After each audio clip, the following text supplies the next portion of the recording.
Well, it's January 2018, and the kids are probably back to school. And it's another episode of Speaking for Him with our host, Andrew Gomison. Welcome back, Chad. It's been a couple weeks since you've been in the producer's chair. Yeah. But we are glad to have you back. And hopefully, Glad to be back. Next time we do a Freeform Friday, it will be the three of us. I was hoping for the three amigos last time, but scheduling didn't permit that. So, and I am back in the studio, so that we're running on all cylinders today. We're very excited about firing on. Well, I think I'm missing a half a cylinder. I'm kind of under the weather. Okay, well, we're almost to all cylinders. Almost. And we're glad to be with you. And what is more appropriate for a cold winter's night than a good film? And so today I want to talk to you about a film that I had the privilege to see actually over Thanksgiving weekend, and that was Wonder, and it's based on a novel, and actually it's kind of interesting. A couple of years ago, Potter's House, the school that I work at, one of the teachers was reading it to her kids, and that's how I got introduced to it. And I started to listen to the audiobook on my MP3 player, and it broke, and so I never went back to listening to it. But then when I saw that the film was coming out, I sent a message to this teacher because I knew she'd be excited about it, and indeed she was. And I had the opportunity, I think it was Thanksgiving weekend, as I said, to go see this film with my parents. And I thought it was going to be good because I'd heard positive things. But in all honesty, it was one of the best movies that I ever watched in 2017, and that's why I was excited to come in here to the studio to do a little bit of a review for you. I was hoping to get one of my family members who went and saw it in the studio with me, or someone else who had seen it, but that did not happen, so I'll do my best to do a solo review, and hopefully Chad and I can have a little bit of a discussion about some of the topics that are brought forth, because it is very important topically, more than just an entertaining story. But before we dig into our discussion, would you start us with our quote of the day? Sure will. Our quote of the day: courage, kindness, friendship, character. These are the qualities that define us as human beings and propel us, on occasion, to greatness. And there's so many quotable things about this movie, but that one stuck out to me as I was preparing for this podcast. Because even though there isn't a huge faith component, or really that much of a faith component at all in this film, there's a lot that we can apply to the Christian life as we look at this film, and how to treat one another, how to treat people respectfully, and how to look beyond their exterior. Because as a quick synopsis, as we dive in, the story basically is about a little boy named August Pullman, who goes by Augie, and he has a severe facial deformity. And it's about him, and for his first 5 years of school, his mom homeschooled him through 5th grade, and then, or through 4th grade, I guess. And then she decided that he needed to have more interaction with other kids, so she puts him in school. And so there's a lot of anxiety on his part for going to school, and a lot of anxiety on his parents' part for the fact that he's going to school, but they both feel that it's the right thing. And I really appreciated this film, and one thing I really liked about it is, and I kind of assume, I haven't finished the book or read very much of the book, but I kind of assume the book kind of takes a similar place, is the fact that it shows different perspectives of the people in the film and how they were affected by Augie and what was going on with him. Because when you have a disability, it affects the people around you, not just the individual. It stretches much farther than you might imagine if you haven't gone through that yourself.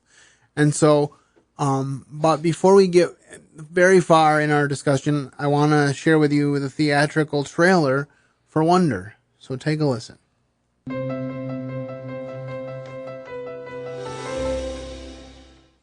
My name is Augie Pullman. Next week, I start 5th grade. And since I've never been to real school before, I'm pretty much totally petrified. I'll see you later. Okay, you don't want to walk up with your parents because it's not cool. But you're cool. I know I am, but technically most dads aren't. Neither are these helmets. Owen Wilson. Dear God, please make them be nice to him. I know I'm not an ordinary 10-year-old kid. I've had 27 surgeries. They've helped me to breathe, to see, to hear without a hearing aid, but none of them have made me look ordinary. The incubator, Bunsen burners. Oh, and this is an eraser. You know what an eraser is, right? Look at his face. I've never seen anything that ugly in my life. If I looked like him, I'd swear I'd put a hood over my face. I know you don't always like it, but I love it. It's my son's face. You are not ugly, Augie. You just have to say that because you're my mom. Because I'm your mom, it counts the most. Because I know you the most. Hi. You don't have to do this. I don't know what you're talking about, Augie. You don't have to pretend is all I'm saying. Augie! Okay, I'm really sorry. Why are you sitting here then? Because I want some nice friends for a change. Me too. Who is it that I aspire to be? That is the question that we should be asking ourselves all the time. Hey, Jack, come sit here. In a sec. I'd like to be able to control the weather. That would be your superpower? That sounds pretty lame. What would you do? I'd be invisible. You're the toughest kid in that school. Show them. You can't blend in when you were born to stand out.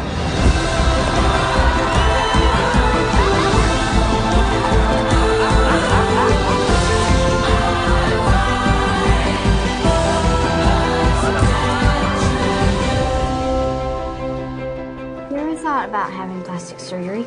Dude, this is after plastic surgery. It takes a lot of work to look this good. That was pretty good. That was.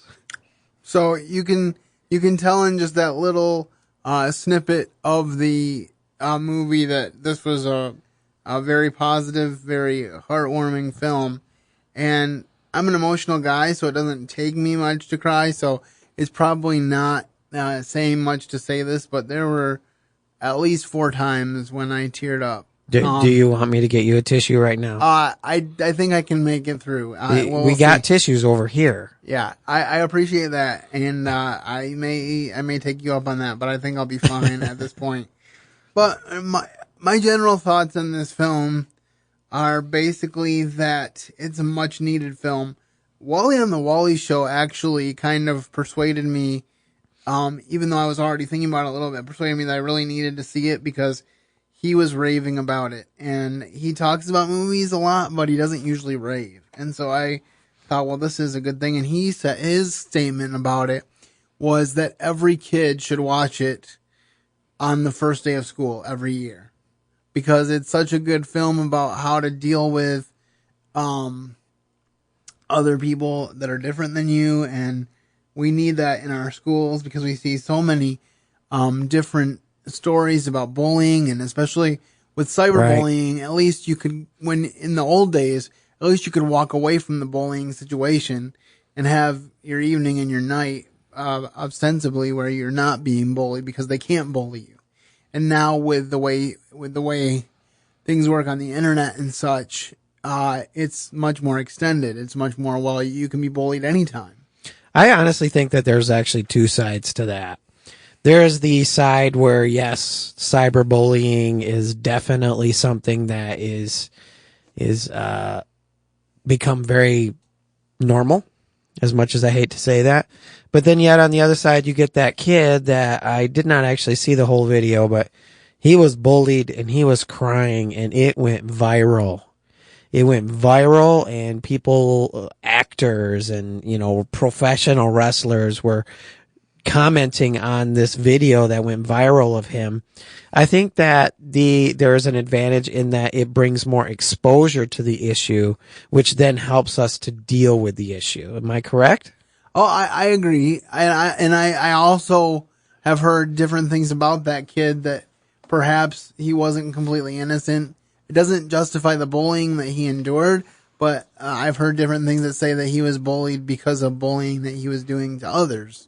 And so it might not be quite as, I was just walking along and got bullied as he wanted to convey. But either way, it certainly puts these things before our eyes 24/7. I think the Right. 24/7 news cycle is one of the worst things that we have to deal with in our current culture in which we live, because you can't get away from anything like that. If you have any accusations against you, you're tried in the court of the media and public opinion yeah. before you have any chance to state your case in a court of law, which is another problem in and of itself. Right. Gone are the days of innocent till proven guilty. Exactly. So,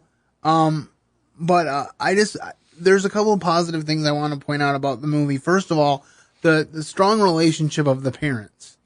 I heard once that children's physical problems, are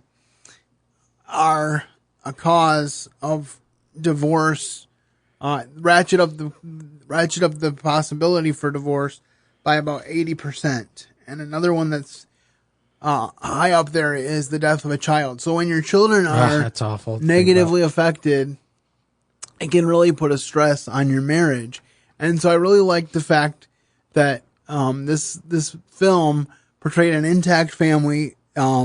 They both realized the struggle, both parents did, and they also had a daughter who they struggled to give attention to because Augie took a lot of their attention, and justifiably so to a point.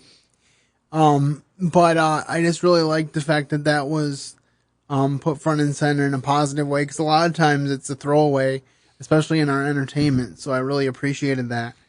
And then I also appreciated, like I said, the different perspectives and just how Augie affected other people. Like his sister, even though she was often frustrated by the fact that he took all of his parents' attention away from her and such, she still was a support to him. She still helped him when he was down, and it was just really neat to see. And then there was also a side story about her best friend who was a really good friend to Augie and thought of him as a little brother. And when she went away from the friendship with his sister for a while because she was trying to be cool, and so she distanced herself from Augie's sister, it was Augie that she called first to get back into a right standing with the family, because she cared about him, and he probably, because of his struggles, was a very sensitive young man, and so that really helped her to get things right in her life, because this friend had struggled with the fact that her parents had divorced, and her mom, the only way her mom was dealing with it was by drinking herself into oblivion. So neither of her parents were really there for her.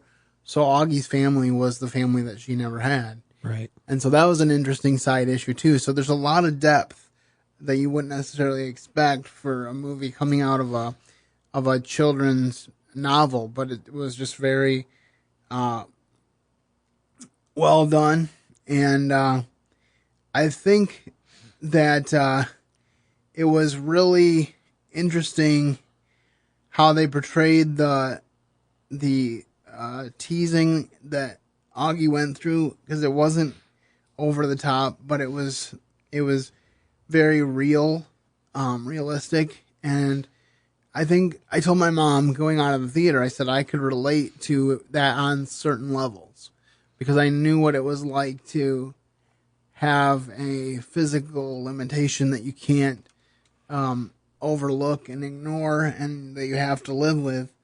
And I went through a lot of the struggle as a preteen to young teen that Augie did, of having a real hard time with self-acceptance. And so I really, and I usually look at positives and negatives for this movie, for movies, and I guess the only negative I would say is that there wasn't a religious component. There wasn't a component that talked about God or faith, which would have made it that much better. But at the same time, it was kind of neat that it could be a very still well thought out, thought-provoking film without necessarily putting that front and center, because I know that sometimes Christian filmmakers can be too focused on that to the point where it becomes totally agenda driven, and everybody knows it is by the way it's made, and Yeah, I then agree. people complain about it a lot. So I think overall it was good. And then my favorite character was probably Augie's mom.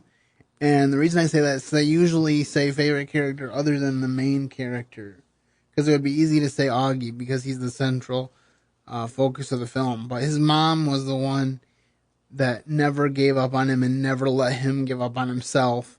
And his dad was much the same way, but his mom was really the number one advocate. So I just really liked her, and I liked Julia Roberts' portrayal of her. She did a very good job, and for both Owen Wilson and Julia Roberts, most of the movie work that they do doesn't necessarily matter as much on a serious level, but Right. they both killed it in this film doing serious roles. So I really appreciated that. It's very interesting to see a movie where Owen Wilson and Julia Roberts are husband and wife. It seems like it would be such an odd couple. Do you agree? Going in, I definitely thought that, but you watch it and you're like, it works. You don't feel like they forced anything, and the casting department must have known what they were doing, because it really works. But like you said, it's not something that you would think works. Right. Definitely Never in not. 1,000 years. And my least favorite characters were definitely the bullies that bullied him. There was a couple different things. There's a friend that you heard in the trailer, and he was actually encouraged by the principal to be a friend of Augie. He was one of 3 students that were brought in before school started to give Augie a school tour, and his mom encouraged him to get to know Augie. So he started hanging out with him, and they started becoming friends. And then he kind of got pressure from his friends. And one day, over the course of the film, it's Halloween, and so everybody's in a costume. So of course Augie has a mask on, and he's talking in the narration about how he feels so excited about Halloween because everybody's wearing a mask, and people who wouldn't normally come up to him and talk to him are high-fiving him in the hallway because they don't even know who he is. They just like his costume. He's a big Star Wars fan, by the way. So he's a smart guy. Yes. So, but then he hears this friend talking to other friends, and his friend says, if I were as ugly as Augie, I would kill myself. And he basically saying, I was only pretending to be his friend. So then, Augie steps away and steps back from the friendship and starts ignoring this other guy. But finally, at the end of the film, he ends up doing the right thing without going into too much spoilery details.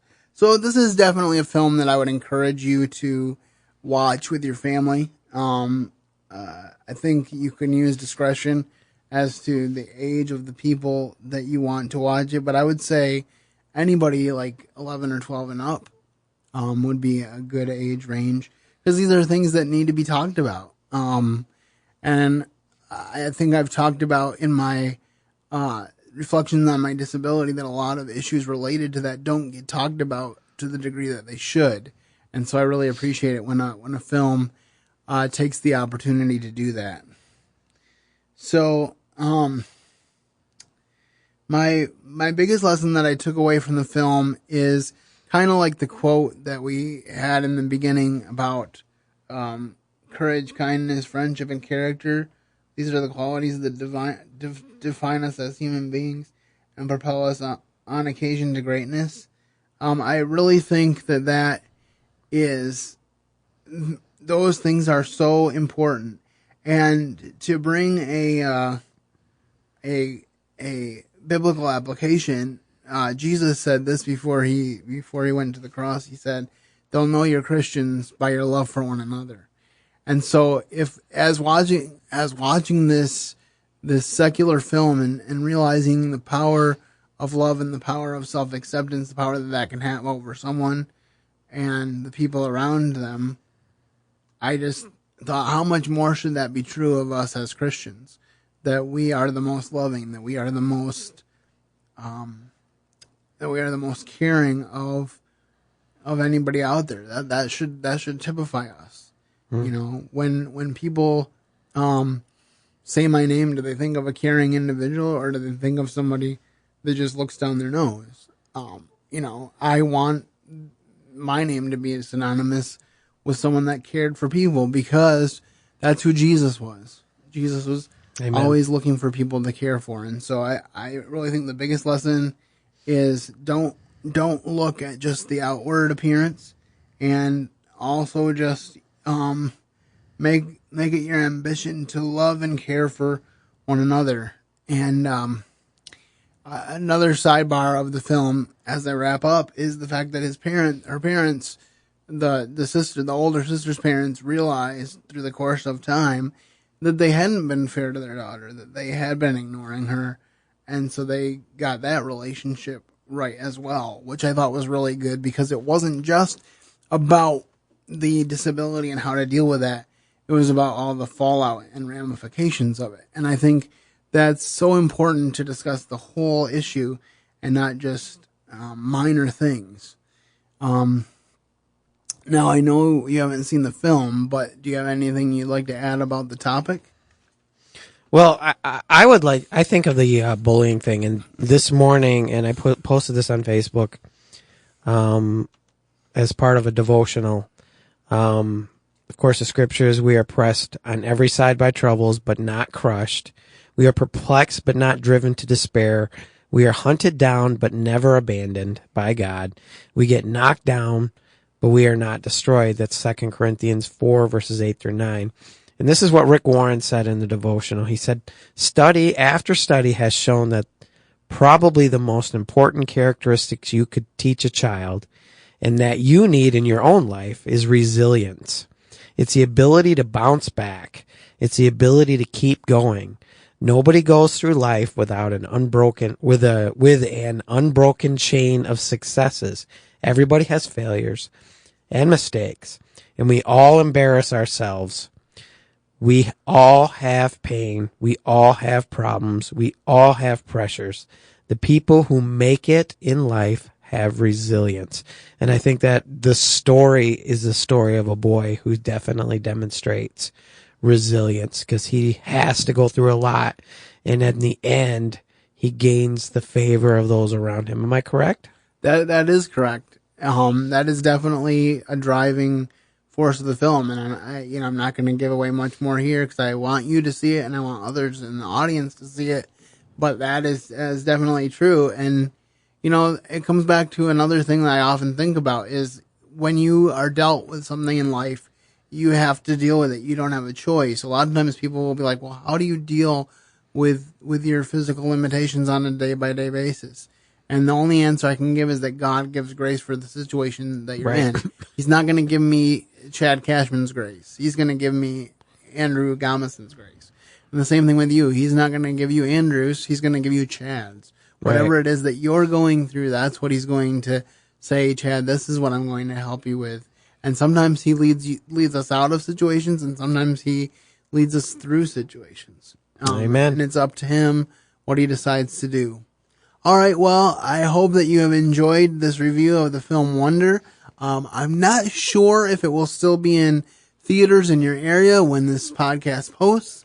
So be on the lookout for the DVD, or possibly hitting one of the various streaming options like Netflix or Amazon, depending on who grabs that up. But it's definitely going to be worth your time and attention, and I hope that you will check it out. Also, I got to say, Jacob Tremblay, for being, 10, 11 years old, he really gets the part. He does the part well, and it's really interesting. There was a lady that has a son that has the disorder that Augie has, and she said that he actually met him and spent time with him and really wanted to get to know the role, and that's probably why it comes off so well. All right, well, that's all I have for you this week. I hope that you will have a great weekend, and that you will, as always, keep serving the best of masters. Thank you for listening to today's episode. Your host has been Andrew Gomison, founder of Speaking for Him. For more information on today's show and to leave us comments and voicemails, visit speakingforhim.blogspot.com. You can find Andrew's ministry at speakingforhim.com. That's speaking, 4, HIM. You can also interact with us at facebook.com/speakingforhim and on Twitter @SpeakingForHim. And when you look for us on iTunes and Stitcher, let us know what you think of the podcast by leaving a rating and review.